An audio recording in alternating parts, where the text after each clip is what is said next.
And it also depends on the generation. So if we look at this, we can see that in the 1960s, the public was more interested in social and political things. And then the 70s, we moved from ecological into the 90s into the economy. So we're looking at more of a nature into the economy. And now in the 90s and moving forward, we're really focusing on social and environmental issues. So you can see how it's changed over time.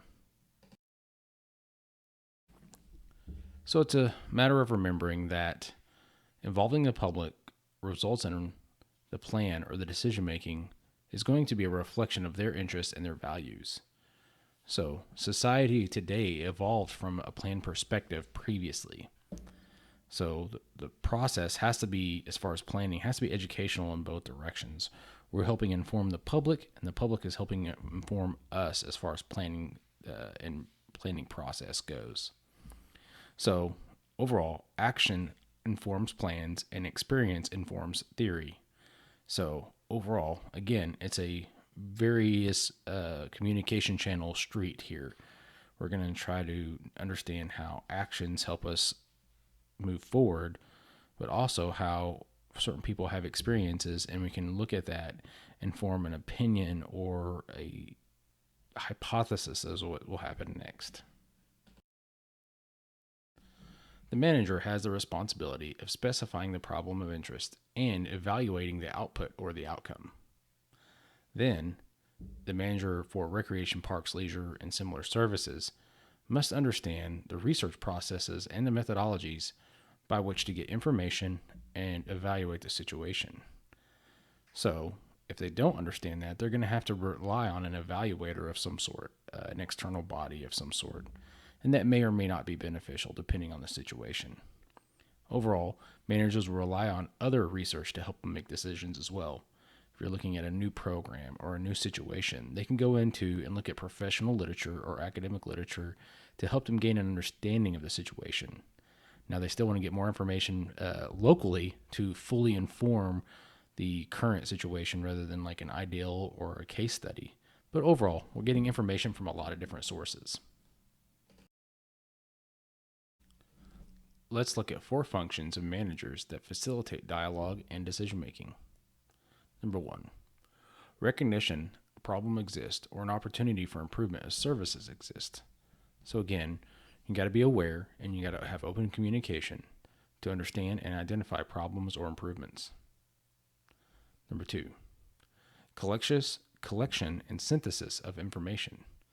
So once we've identified the problem or the opportunity, we're going to collect a lot of different information from a variety of sources and synthesize and evaluate the information.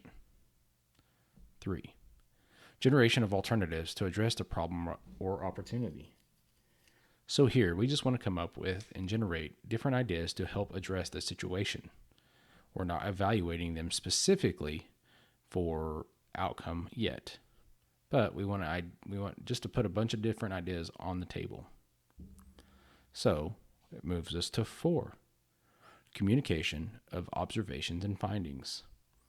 So this is when the manager discusses the situation or opportunity at hand, discusses the alternatives and the information found to support each different alternative. I think it's important to remember some key elements of being involved in the recreation park and leisure service industry. In general, the rule of thumb is that we're here to improve the quality of life and improve the human condition of our constituents, patrons, employees, and so forth. There is a process of recreation parks and leisure services in our contemporary society, and they include factors that we need to include in our process, such as political aspects, economic aspects, and sociocultural aspects. These are factors to include when we're looking at how do we improve the quality of life and how do we improve the human condition. Then we can look at collective decision making. We look at it as who is part of the research, design, and planning process. Overall, we want to have a broader spectrum of participants or constituents. So this will naturally include more perspectives and ideas. Overall, it's pretty critical to determine the community values through this method. You can translate values into the organization's vision, goals, and objectives.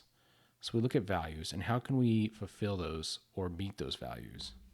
And overall, we can translate those values into policies and procedures for our organization or agency. So let's look at this as far as a process. We love processes. We identify the needs of the community. We have an idea about what services we need to provide to meet those needs. We develop policy to surround those values and those needs. We start planning and design solutions. Well, we then implement the evaluation and research aspect of it. So this is when we're going to look at different alternatives, evaluate those alternatives, and gather more information. And once we've identified the best solution to meet those needs, we'll move to service implementation. Once we've implemented a service or a solution, we go back to the beginning and try to re-identify or evaluate the needs of the community.